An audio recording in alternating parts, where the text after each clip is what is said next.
Bonjour à tous et bienvenue à une nouvelle saison d'Équilibre tes relations. Je suis vraiment heureuse de vous accueillir dans mes nouveaux locaux, dans laquelle, en fait, on va passer une saison ensemble encore à démystifier des tabous entourant la santé mentale et à mettre en lumière des organismes communautaires et d'autres organismes, en fait, qui travaillent justement auprès de la sensibilisation à la santé mentale et autres sujets du même genre. Aujourd'hui, pour débuter notre saison, je reçois Jannick Meunier. Allô? Allô? Directrice générale du service de travail de rue de Chicoutimi. Oui. Très heureuse de vous recevoir. Vraiment, vraiment, ça fait longtemps que j'ai envie de vous recevoir. Merci beaucoup d'avoir accepté mon invitation. Et merci à vous de nous avoir invités. Le service de travail de rue de Chicoutimi, depuis combien de temps c'est en place? Comment ça évolue? Comment ça se passe, en fait? Parle-nous de ça. En fait, on est en place depuis 1992. On est un des organismes, en fait, on est l'organisme le plus vieux de la région au niveau du travail de rue. L'organisme a quand même beaucoup évolué. Là, au départ, on était vraiment plus centré au niveau de la jeunesse, Okay, 12-35 ans. OK. Avec les besoins qui ont évolué, c'est sûr que l'organisme a évolué aussi. Tu sais, quand moi je suis arrivé en 2015, on était 4 travailleurs de rue dans l'équipe. Aujourd'hui, 10 ans plus tard, on est rendu 12 travailleurs de rue. Wow! Oui, plus une équipe au niveau du site de consommation supervisée. On a dû s'adapter à tous les besoins. Là. C'est sûr qu'on est beaucoup avec les gens dits marginalisés. J'aime pas beaucoup le mot. Moi non plus. Mais c'est quand même des gens qui se décrivent des fois même eux par rapport à être en marge de la société. Oui, je comprends. On est beaucoup au niveau des personnes en situation d'itinérance, au niveau des personnes qui éprouvent là, des réalités au niveau de la santé mentale. On est beaucoup aussi au niveau des jeunes encore, par contre. Là. Tout ce qui est dépendance, tout ce qui est exploitation sexuelle, travailleurs, travailleuses du sexe. Fait qu'on a élargi vraiment pour mieux répondre aux besoins des gens qui sont dans la rue. Diriez-vous, dans le fond, que là, diriez-vous comme si vous étiez tout un groupe, est-ce que tu dirais, en fait, que vous êtes maintenant multi-âge, en fait, justement, que vous avez plus de barrière d'âge? Tout à fait. On est vraiment multi-âge, on est 12 ans et plus, on fait aucune distinction. Okay.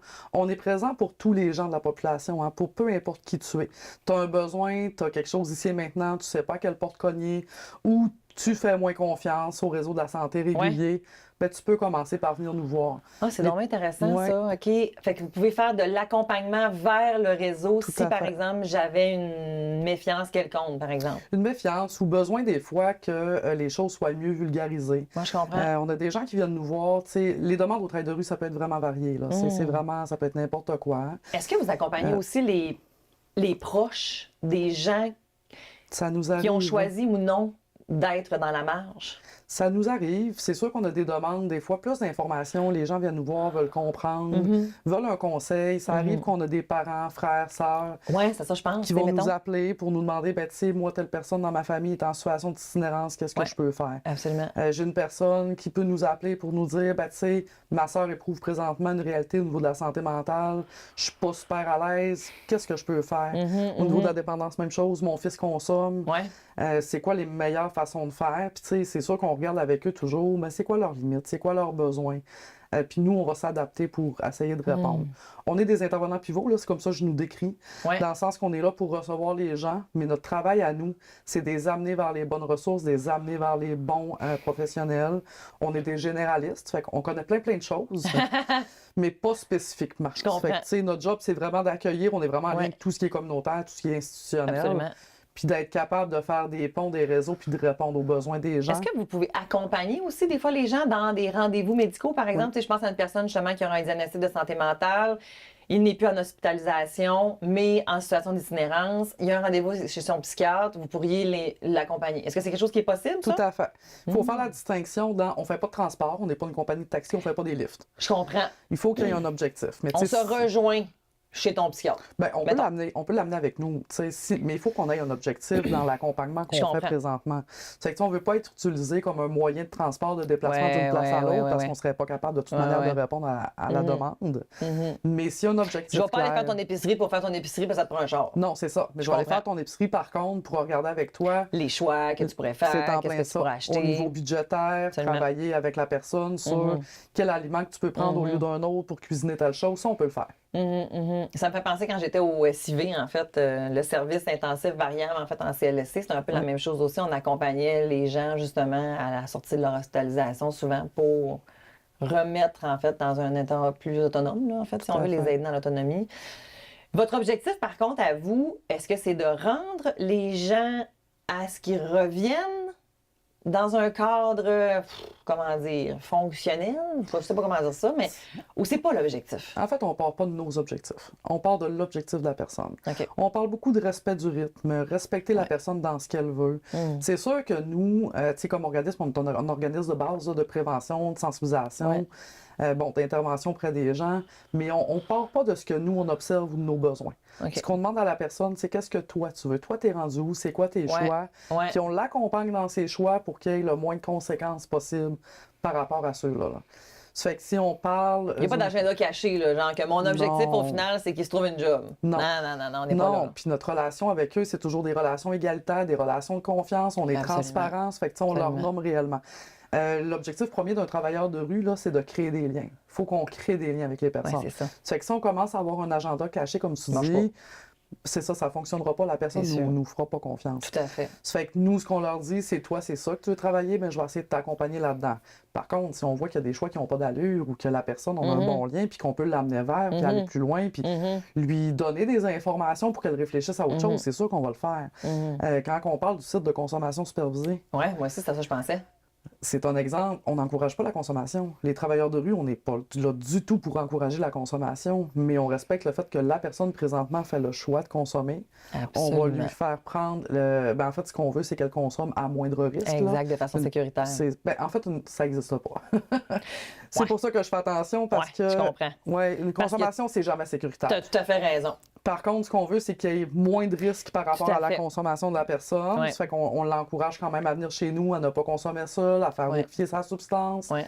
Puis, on lui présente quand même les services qui existent. Ça fait que quand la personne est prête, ça veut faire une diminution de sa consommation ou un arrêt, Ouais. bien, on est outillé pour pouvoir les amener vers. On a aussi une clinique de proximité dans nos bureaux. Mais au le niveau, site de consommation, par exemple, au Saguenay, ça fait pas longtemps, là, en fait, que c'est en place quand même, n'est-ce pas? En fait, 2021, site de prévention des surdoses. Ben, moi, je trouve que ça fait pas si longtemps que ça, là. Ouais, ben, c'est quand même nouveau, mais quand même 2021 qu'on a J'ai pas commencé. l'impression que la population est au courant tant que ça, en fait, à quel point qu'il y a beaucoup de préjugés aussi, hein, en fait, par rapport à ça. Tout à fait. Avant qu'on aille là, service de travail de rue, c'est pas seulement au Saguenay. Partout Non. au Québec, en fait, je présume qu'on a des services qui sont similaires à ce que vous faites. Est-ce que tous les services de rue ont la même mission, en fait? En fait, on a toute une base qui est identique. Il y a 350 membres environ, là, un petit peu Wow. plus de 350 membres travailleurs OK. de rue partout au Québec. Au Saguenay-Lac-Saint-Jean, 5 organismes en travail de rue. Quand même, hein? Oui, ça fait On que, peut les nommer? Ben, tout à fait. Il y a le service, ben, il y a au Patro de Jonquière, là, le travail de rue de Jonquière. Oui, OK. Il y a le travail de rue d'Alma à Alma. Il y a le service d'intervention de proximité Domaine du Roi à Roberval. OK. Et il y a Toxic Action à Dolbeau. OK. Plus nous. C'est vous autres. Ça fait 5 organismes. On a toute une base de mission qui est la même. Tu sais, quand on parle de créer des liens, de rejoindre les gens, un organisme en prévention, sensibilisation, cette base-là, elle est commune. Tu sais, on a quand même toute notre essence en tant que travailleurs de rue. Par contre, ben, il y a des organismes qui ont des spécificités. Comme je vous disais, nous, on a un site de consommation. Ça ne veut pas dire que les autres en ont tous un. Non, exact. Puis il y a Mais au des- Saguenay-Lac-Saint-Jean, il y en a seulement un au Saguenay. il y en a juste un au Saguenay. C'est ça. À reste, dans les autres régions, il n'y en a pas nécessairement encore. Pas nécessairement. Dans d'autres régions, ils ont des Il y en a qui places en ont qui pas en non ont, puis il y en plus. a qui en ont Oui, pas. c'est ça, exact. Mais au même titre qu'on va avoir des organismes en travail de rue qui vont avoir une section travail de milieu, nous, on n'en a pas. Ça fait que, tu sais, on a quand même des spécificités, mais c'est normal parce qu'on doit répondre à la réalité du territoire qu'on dessert. Qu'on dessert, Ça fait absolument. qu'on n'a pas tous les mêmes besoins, pas tous la même ampleur. Ça fait qu'on on adapte nos services par rapport à ce qu'on rencontre comme réalité. La réalité de l'itinérance en région Oui. versus en grand centre, mythe ou réalité que c'est différent? Ben, en fait, les bases sont la même réalité. C'est sûr que quand on parle des grands centres, elle est visible depuis beaucoup plus longtemps.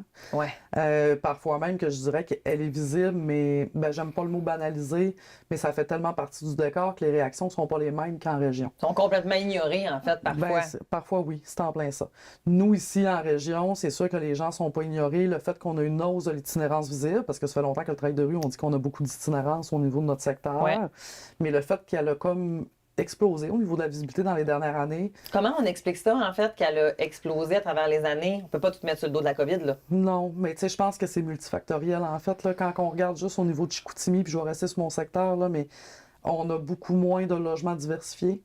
Mais les maisons de chambre, on en a beaucoup moins. Plusieurs Ouais, maisons de chambre ont fermé, il y a eu Ouais, des absolument. incendies. Ouais. La pauvreté, c'est sûr qu'elle a augmenté. Puis oui, Ouais. la COVID a quand même apporté un lot de problématiques, là, un lot d'augmentation au niveau des réalités. Ouais. Ça fait que, tu sais, je pense que c'est vraiment multifactoriel. C'est triste. Moi, je trouve ça triste. Tu sais, je Tellement. comprends pas qu'en 2025, on soit pas Non plus. capable d'avoir des logements sociaux abordables. Je Tout à fait comprends d'accord pas avec qu'on toi. n'ait pas de diversité de logements dans notre secteur. Fait que c'est des choses qu'on doit travailler. Mais quand on regarde les grands centres, puis on est en lien avec eux, ben ils ont les mêmes enjeux que nous. Ouais. Il manque de logements. Les coûts ont explosé au niveau Mais des à plus logements. grande échelle parce qu'il y a plus de monde. En plein ça. Dans le C'est fond, en la plein ça. distinction est un peu là, au final. Ouais. Est-ce que il y a... Poser la question va y répondre, mais je la pose quand même. Est-ce que vous avez l'impression qu'en région, on a assez de centres pour accueillir les gens? Je pense, mettons, à du dépannage, là, en fait, au niveau de dormir. Est-ce qu'on arrive à répondre à la demande ou est-ce que ça non plus, on n'y arrive pas? Ben, si on regarde notre secteur, tu sais, on a la Maison des sans-abri qui est super présente. On a d'autres centres d'hébergement pour femmes. On a quand même des lits de crise, un lit Ouais. réseau. Tu sais, il y a des choses qui se mettent en place. On a beaucoup de comités aussi. Ça, c'est peu connu. Mais le Saguenay-Lac-Saint-Jean a un comité de veille en itinérance où ce qu'on échange. On regarde beaucoup pour trouver des solutions. Et qu'une personne pourrait, mettons, être au Saguenay, mais être déplacée à la baie, par exemple, ou à Alma pour aller Tout à chercher fait. soutien, par exemple. Tout à fait. Si la personne est volontaire toujours, on parle du Absolument. volontariat de la Absolument, personne. tout à fait. Mais ça, je trouve ça vraiment fabuleux parce qu'il y a d'autres services qui sont disponibles ou est-ce que c'est seulement mon service que je desserre? Non, Mais si c'est ma ça. place à Alma est libre puis que je Tout à peux pas fait. t'envoyer, moi, ça me... Puis là, Bref. on a des débordements qui ont été mis sur pied. Là. Tu sais, je veux dire, la Maison des sans-abri a un débordement. Ici, à Chicoutimi, il y a un débordement qui existe à Alma. OK. Il y en a un à Dolbeau maintenant, un à Robertval. OK. Ça fait qu'il y a quand même des lits de débordement qui existent. Comme je vous dis, on travaille plusieurs choses. On regarde au niveau des types d'habitation, qu'est-ce qu'on peut faire. On a des rencontres quand même très fréquemment. Là, tu sais. Ça fait que ça, on a vraiment un beau déploiement de services, en tout cas de concertation, je vais le OK, dire comme ouais, ça. ouais. Est-ce que ça répond aux besoins? Je pense qu'il y a de la place présentement pour tout le monde, là, parce que ça a vraiment élargi au niveau des places. Ah ouais. Si on veut aller dans les débordements, pas nécessairement en maison d'hébergement, mais dans Ouais. les débordements, il y a de la place. Mais le débordement, c'est parce que c'est tellement temporaire. C'est ça. Mais c'est pas tout le monde qui veut se diriger vers les services non plus. Puis ça, il comprends. faut le garder en tête. Quand on est en situation d'itinérance, ça veut pas dire qu'on veut aller vers un organisme, quel que soit l'organisme, là, puis sans aucun jugement. Ben, je comprends. Ça veut pas dire qu'on veut respecter un code de vie, qu'on veut avoir une heure Absolument. d'entrée. Ça Tout veut à pas fait. dire qu'on veut adhérer à Ouais. ce qu'ils demandent. Fait qu'on a des gens qui choisissent, peut-être par manque de choix, parce qu'on n'a pas d'alternative dans les types d'hébergement ou de logement, mais on a des gens qui choisissent de rester à la rue par rapport à ça. Oui, c'est ça, absolument. Parce qu'en même temps, on n'a pas le choix d'en mettre là, des règles dans ces On établissements-là n'a pas le quand choix. même. Maintenant, là, on peut pas. C'est pas parce qu'on veut pas accueillir, là, c'est parce que ça prend un minimum de cadre, là, en fait, là, puis à vous êtes fait. flexible à C'est pour fond, ça. là. C'est pour ça que je dis sans jugement. Parce que je juge pas le fait qu'en hébergement, il faut un code de vie. Mais la personne a le choix d'y adhérer ou de ne pas y adhérer. Exactement, On exactement. a quand même aussi plusieurs subventions qui ont descendu là, dans les dernières années, mais beaucoup dans les derniers mois. On appelle ça des PSL, en lien avec l'OMH, être capable pour les personnes en situation d'itinérance d'avoir accès à ces subventions-là pour qu'on puisse faire du placement en logement. C'est super là, comme projet, on le fait, on est vraiment très actifs. On a des gens qu'on a pu soumettre à l'accès coordonné là, pour voir ben, qu'est-ce qu'on peut lui offrir, est-ce qu'il est admissible à ces subventions-là, est-ce qu'on est capable de trouver, ben, une fois qu'il est accepté, de rechercher un loyer avec lui qui est subventionné. Puis après ça, on fait du maintien en logement. Là, on l'aide à C'est ça, acquérir à le garder. des habiletés pour garder son logement. Même ça, c'est pas toujours facile. Puis je pense que les gens de la population sont pas conscients parce qu'on entend souvent, il y a un qui a travaillé, il y a juste à faire ci. Mais une personne qui est enracinée au niveau d'un mode de vie en itinérance, On y va. Vas-y, ce mythe-là, moi, je suis fière d'entendre. Il y a juste à aller travailler. ouais, Ouais, bien pour travailler, ça me prend un numéro de centre social, ça me prend une adresse. fait. Mais si j'ai pas ça, là, ça commence à être compliqué, là. ben oui, c'est compliqué puis c'est facile à dire, mais je pense que c'est de bien comprendre. C'est pas de bien comprendre les réalités des gens. On a des gens qui sont hyper autonomes en situation d'itinérance. De toute manière, il faut être capable d'être super autonome, d'être capable de s'adapter. C'est des gens qui sont super ingénieux là, pour vivre quand même dans la rue. Mais il faut garder en tête que d'être dans un mode en situation d'itinérance depuis tant de temps, puis de leur dire, ben là, à partir de demain, tu vas être dans un 3,5 ou un 4,5 seul, à devoir faire tout ce que tu fais pas depuis tant de temps. Ouais. Une épicerie, du lavage, Ben oui. entretenir. C'est quand même beaucoup de choses. Ils ont besoin d'accompagnement. Arriver à 8 heures à job, Oui, ça aussi. faire ton chiffre de 8 heures, Ouais. repartir. Ouais. Ouais. Puis j'aime pas qu'on fasse C'est tough, l'addition là. entre l'itinérance, la dépendance, la santé mentale, parce que c'est chaque personne a son histoire. Là. Absolument. On a des gens qui, en effet, il y a de la concomitance, on a des gens que non. Par contre, tu sais, quand on est avec des personnes, justement, qui ont un problème au niveau de la dépendance, puis qui est en situation d'itinérance, qu'on a en tout cas des situations qui s'additionnent, ben ça devient complexe. Puis c'est de dire Ben, c'est à des une facteurs de personne... risque, dans le fond, qui vont s'accumuler, là, en fait, là. Oui, c'est ça. Puis de dire à une personne, ben, t'as juste à aller travailler, quand que la personne a besoin de soutien et Ouais. d'autres choses. Oui, c'est ça. Son besoin prioritaire en ce moment, c'est peut-être pas celui-là, en fait. Non, là. c'est ça. C'est ça l'affaire. Fait qu'il faut l'amener vers. Quand je vous disais tantôt qu'on respectait le rythme des gens, qu'on était là pour voir avec eux c'était quoi leurs besoins, de leur faire connaître qu'est-ce qui existe, les faire réfléchir quand même à leur choix. Là. C'est quand même des choses qu'on fait, mais il faut prendre le temps. Des fois, ça prend du temps. Ah oui, c'est ça. Non, non, tout à fait, absolument. Mais j'ai envie qu'on parle un peu de l'itinérance cachée, Oui. qu'on va voir surtout, en fait, en réalité femme. Tout ce qui est, en fait, réalité trans, tout ce qui est, en fait, on va... c'est plus, en fait, ce profil, en fait, peut-être de clientèle qui va devoir avoir une itinérance qui est plus cachée. Est-ce que tu peux nous parler de c'est quoi, en fait? Ben, Pourquoi il y a de l'itinérance, des fois, qui va être plus cachée? Ça sert En à quoi fait, à la personne, en fait? Oui, mais l'itinérance cachée, là, on parle femme, oui, je suis d'accord, mais il y a beaucoup d'hommes en itinérance Ouais. cachée. Quand on parle d'itinérance cachée, on parle de ne pas avoir d'adresse, mais de partir d'une adresse à l'autre, de crècher sur le divan des amis. Ouais. On a beaucoup d'hommes en séparation qui sont en itinérance cachée. On va se séparer, l'homme va partir de chez lui, va coucher chez des amis pendant tant de temps. C'est vraiment l'itinérance cachée. Puis, il y a une nuance aussi avec être à risque d'itinérance imminent. Quand on parle de certaines maisons de chambre qui accueillent les gens qui n'ont pas de bail, Ouais. ça aussi, c'est un danger réel. Parce que tu payes ta chambre semaine après semaine ou mois après mois, OK. mais tu n'as rien qui t'attache à cette place-là. Tu n'as pas un contrat de location. Dans le sens Fait que tu pourrais t'évincer n'importe quand, comme tu peux t'en aller n'importe quand. Tout à fait. C'est en plein ça. Ça fait qu'il y a différents types d'itinérance. Les femmes ont quand même tendance encore aujourd'hui à aller chercher beaucoup plus l'aide que les hommes. Ouais. Je vous dis pas que c'est la globalité, là. Non, non. Mais il y a quand même une notion que les femmes viennent chercher beaucoup plus d'aide que les hommes, plus rapidement, du moins. Ça fait que les hommes, souvent, vont entendre plus longtemps. Puis on veut pas stigmatiser les sexes, là, mais c'est quand même Non. une réalité qu'on Ben observe oui, c'est encore encore la aujourd'hui. réalité, là, effectivement, même si les hommes tendent à aller chercher davantage de plus en plus tôt, en fait, dans leur parcours, mais ça reste encore une réalité qui est celle-là, pareil. Là, Qui est faut plus qu'on- difficile, tout à fait. Effectivement, effectivement. Mais moi, ce que j'avais, en fait, comme information aussi, justement, c'est parce que les gens qui vivent, justement, diversité de genre et les femmes en situation où ils ont vécu de la violence conjugale, c'est surtout, en fait, parce qu'ils peuvent se placer davantage à risque de revivre, en fait, des formes à d'agression en étant en itinérance. Est-ce que c'est un mythe, ça, ou est-ce que c'est un fait? Ben, ça peut être un fait. J'ose pas, tu sais, je veux comme pas trop m'avancer. Oui, c'est sûr que quand on est en situation d'itinérance, ben, on s'expose à différentes réalités, tout dépendant. Qu'est-ce que. Ben, tu la vis où, ta situation d'itinérance? Ouais. Tu sais, je vais y aller comme ça, là.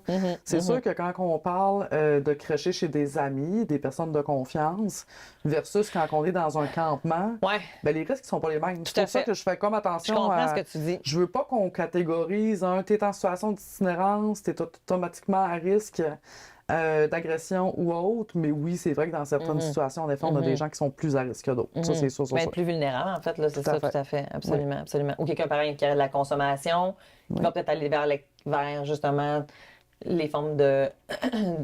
Voyons, j'ai le mot en tête, c'est de la pornographie, mais c'est pas la pornographie, c'est en fait d'aller vers de la Au niveau prostitution. Oui, ben, le travail du Exploitation, sexe, en fait, exploitation. justement. Oui. Tu sais, c'est ça. Est-ce que ça, tu pourrais nous parler un peu de ce volet-là, justement, en fait, à quel point c'est une réalité qui est très présente, en fait, en région, comparativement, encore là, en grand centre? Au niveau Parce que ça, d'exploitation c'est sexuelle. tellement tabou, mon Dieu. Il y a tellement de gens qui s'imaginent que ça n'existe pas chez nous. En fait, ça existe. Autant l'exploitation sexuelle que le travail du sexe. En travail de rue, nous, on fait la nuance entre les deux. Hein. On a des gens Tout à fait. qui vivent des situations d'exploitation sexuelle, qui sont victimes, peut-être. Puis, tu sais, le mot victime, encore là, il y a beaucoup de gens qui n'aiment pas l'entendre, puis on respecte ça. Puis, Ouais. on a des personnes qui décident de faire du travail du sexe, qui se nomment travailleurs, travailleuses du sexe, et qui se nomment quand même très volontaires. Ça veut pas dire que quand tu es travailleur du sexe, tu peux pas vivre un épisode d'exploitation sexuelle. Ouais. Parce que si tes limites ne sont pas respectées. ben, on tombe dans une autre situation. Il faut vraiment nuancer tout ça. Oui, puis il y a beaucoup de nuances aussi parce qu'on avait reçu, en fait, aussi une responsable, là, en fait, avec Diversité Réseau 02, en fait, qui travaille justement aussi en lien avec l'exploitation sexuelle, où est-ce qu'une personne qui dit avoir le choix, avoir fait le choix, il faut faire attention aussi des fois à ça, parce que qu'est-ce qui motive ton choix, en fait, justement? Tout à fait. Fait que c'est tout ça qu'on évalue. Par contre, encore une fois, au travail de rue, mais on respecte comment que la personne se définit. Exact. Si la personne nous dit, ben moi, non, je ne me considère pas comme une victime ou je ne me considère pas en exploitation sexuelle, ben on va utiliser le terme qu'elle veut qu'on utilise. Fait que ça, on part vraiment de cette base-là. C'est présent dans notre région. C'est sûr que c'est beaucoup plus caché que dans les grands centres. Là. Ça, on ne se le cachera pas. Tout à fait. C'est présent, peu importe l'âge. C'est vraiment quelque chose qu'on côtoie. On était quand même beaucoup impliqués là, avant la COVID par rapport à certains établissements, des bars, salons de massage. On allait faire des tours des maisons. Peu importe, on avait un réseau par rapport à tout ça. Je vous cacherai pas que la COVID est venue ralentir nos activités parce que c'est venu apporter des modifications, en tout cas à cette réalité-là, assez majeures. C'était difficile d'être en contact. Depuis le après-COVID, là, on ne sait pas trop quand est-ce qu'il va finir, ça, après-là. Oui, on sait pas. Mais je pense qu'il va y avoir eu un avant puis un après, là, en fait, puis ça va être... on est en train de se redéfinir là, par rapport à ça. Là. Tout à fait. Mais on a remis beaucoup d'efforts par rapport à ça. On est financé au niveau de l'exploitation sexuelle des jeunes. On a 2 intervenantes dédiées vraiment à ce projet-là. On est en train de développer des choses aussi. Là, on essaie de pousser sur certains projets qui n'existent pas dans notre région. On a réintégré certains endroits ciblés. Là, je ne veux pas les nommer par confidentialité. Je comprends. On se met en lien avec les jeunes et les moins jeunes, les adultes aussi. Puis encore une fois, ce qu'on veut, c'est de les accompagner dans qu'est-ce qu'ils veulent par rapport à cette situation-là. Est-ce qu'ils veulent aller chercher des services d'aide? Si oui, on va être présent. Est-ce que notre personne a besoin de matériel de prévention, des condoms? Est-ce qu'ils veulent un rendez-vous à la clinique de dépistage? On est vraiment présent pour pouvoir les accompagner. Puis si une personne est en exploitation sexuelle, bien, tout dépendant de l'âge, on s'entend, là, parce que si on parle d'un jeune mineur, bien, on va devoir travailler en collaboration avec la protection. Là. On va travailler autrement que si on travaille avec un jeune majeur, avec un adulte qui est majeur. Absolument. Ouais. Écoute, Jannick, on s'en va déjà vers la fin. J'ai besoin que tu nous donnes plus d'informations sur les gens de la population. Oui. Qui sont plus ou moins au fait ou qui comprennent plus ou moins ou comment on fait pour aider cette réalité, en fait? C'est en continuant, je pense, à vous répondre justement en venant des émissions, en parlant, en expliquant qu'est-ce qu'on fait. Moi, je les invite souvent à venir visiter le travail de rue. Souvent, on va donner des conférences ou des groupes, ou même des gens que je rencontre dans la rue qui voient que je suis taguée, que j'ai mon logo, qui nous posent des questions, qui ont une curiosité par rapport et à notre travail et aux réalités. Bien, je les invite à venir nous voir, visiter, voir l'équipe, visiter les organismes. On essaie de les sensibiliser. Moi, c'est vraiment une base. Des préjugés, de l'intolérance, il y en aura toujours. Par contre, il faut travailler avec ça. On a présentement en ligne, là, puis je prends un petit temps d'en parler, la déclaration commune en itinérance. Au mois de novembre, on est 300-400 intervenants à s'être rencontrés pour venir à écrire une déclaration commune. Ce qu'on veut avec ça, c'est de sensibiliser que la population la signe. Là, c'est vraiment... on veut 50 000 signatures. Puis la déclaration, en fait, c'est tous les intervenants du Québec qui ont réfléchi ensemble sur qu'est-ce qu'il nous faut pour pouvoir travailler plus adéquatement au niveau de l'itinérance. Ah, c'est génial. Ça fait qu'on parle de la reconnaissance des organismes. Oui, on parle du financement adéquat. On parle de loyer, comme que je vous ai parlé tantôt. C'est qu'on invite la population et les gens à aller lire, prendre connaissance de c'est quoi notre travail, puis qu'est-ce qui a été mis en place. Absolument. Ça fait que ça, j'encourage les gens à signer. Quand on parle des autres réalités, là, qu'on parle d'exploitation, de dépendance, santé mentale, ou même, tu sais, puis on l'oublie, là, mais la jeunesse... Ils ont des réalités super diversifiées, tu sais, qui ont besoin, puis c'est normal, là, tu sais, au niveau de l'adolescence, on a tout ça. Bien, ce que je vous dis, c'est renseignez-vous, tu sais, puis quand on a un préjugé, pourquoi qu'on a ce préjugé-là? Bien, tout à fait. Qu'est-ce qui vient nous chercher pour être si réfractaire ou si... Mais souvent, c'est un manque de connaissances ou une expérience, en fait, qui peut avoir été très difficile aussi, là, en fait, là, tout à fait, mais... C'est quoi la bonne pratique? Je croise un itinérant dans la rue. C'est quoi la bonne pratique? Je l'ignore, j'y offre un café, il me demande de l'argent, j'y en donne-tu, j'y en donne-tu pas? C'est quoi la bonne pratique, en fait? Moi, je pense que ça dépend de chaque personne, mais quand on croise n'importe qui, qu'on soit au centre d'achat, qu'on soit dans la rue, si je te croise, tu me fais un sourire, même si on se connaît pas, on va sourire. Parfois, on dit bonjour à des gens qu'on connaît pas. C'est la même chose. Être humain, c'est vraiment d'être humain. C'est des personnes humaines d'abord et avant tout. Quand ils demandent de l'argent ou j'ai faim ou peu importe, ben c'est à toi de choisir qu'est-ce que tu vas faire. Est-ce que tu veux faire un don, toi, comme personne aujourd'hui? Si ça te tente de faire un don, tu le fais. Mais essaye pas de forcer la personne à prendre quelque chose que c'est pas ça qu'il lui a demandé. C'est ça, Fait oui. que, c'est d'essayer de respecter un petit peu ce bout-là parce que ça peut amener des fois des incompréhensions par rapport à cette Parce que des fois, les réalité-là. gens, ils vont dire, je vais pas donner d'argent, il va aller consommer. Ben, sache que il va se trouver un moyen de consommer s'il veut consommer. Ben, c'est ce que j'allais dire. Il va trouver un moyen de consommer s'il veut consommer. Puis qu'est-ce qui nous dit qu'il ira pas tout simplement dans un restaurant à côté That's se it. chercher un café ou une soupe? Exact. Fait que, tu sais, des fois, c'est pour ça que je dis ça dépend de toi. Est-ce que tu veux faire un don cette journée-là? Si tu as le goût de faire un don, fais-le. Mais tu peux pas aller plus loin dans ta tête. Tu peux pas interpréter. Ben non, c'est Exactement. ça. Là, tu tombes dans le jugement. Là. C'est comme... C'est ça. Tu peux pas lui exiger Tout à fait. d'aller s'acheter telle ou telle Absolument.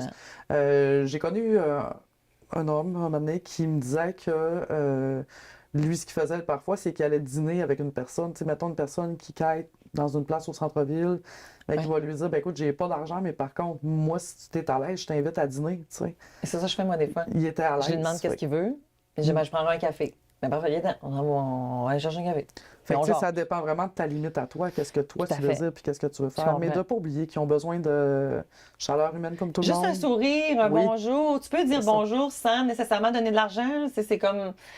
Tout à fait. Tout à fait, parce que mon Dieu, que c'est difficile en fait pour la perception de soi-même aussi quand tu deviens comme une espèce de fantôme dans ta propre ville. Moi, je trouve que c'est Tout à inhumain. fait. Puis, tu sais, en même temps, on entend beaucoup parler de côté négatif, mais c'est une minorité de personnes qui vont moins bien, qui parfois, leur comportement Ouais. peuvent être négatifs. Oui, la fameuse C'est pas- dangerosité, c'est pas vrai que c'est toutes les itinérants qui sont Ben, dangereux vraiment en pas, instant, là, vraiment un petit pas. peu, là. Non, tout à fait, Vraiment absolument, pas. Puis quand absolument. on apprend à découvrir les personnes, Ben puis nous, oui. c'est ça notre job, c'est sûr, mais quand on apprend à connaître ces personnes-là, c'est des personnes qui, au-delà, ben, en fait, l'itinérance ne devrait même pas définir une personne. Là. Je veux dire, c'est une Ben non. situation, c'est pas... Absolument. Puis j'aime vraiment pas non plus quand T'es les gens pas un disent... itinérant. Non, c'est ça. Tu es un une itinérant. personne en situation d'itinérance, Tout à en fait, fait. mais c'est ça. Tu n'as pas Tout de à fait. domicile fixe actuellement, là, en fait. C'est Fait qu'il faut c'est pas ça qui se oublier passe, que là. cette personne-là a une histoire, a des émotions comme tout le monde. Absolument. C'est un humain à part Elle a un entière. vécu, là. Oui, elle a un vécu. Absolument. Fait Puis elle a qu'il droit au faut- respect comme tout le monde parce que c'est un humain. C'est en plein ça. Oh, Yannick, merci tellement d'avoir Ça été fait avec plaisir. moi. Je suis tellement honorée de ta présence. Ce sujet me touche particulièrement. Je le trouve important. Cette discussion-là, elle est importante. Merci énormément. Si vous êtes un proche, si vous êtes dans une situation d'itinérance, que vous avez des questions, moi, ce que j'entends, c'est que osez, allez-y, Tout à fait. puis vous allez être là, en fait, pour pouvoir diriger la personne vers quel va être le bon chemin à Tout à prendre. fait. Puis quand on n'est pas la bonne ressource, on le nomme. Mais Absolument. on aide la personne quand même à Absolument. trouver la bonne ressource. Merci beaucoup. Ça fait plaisir.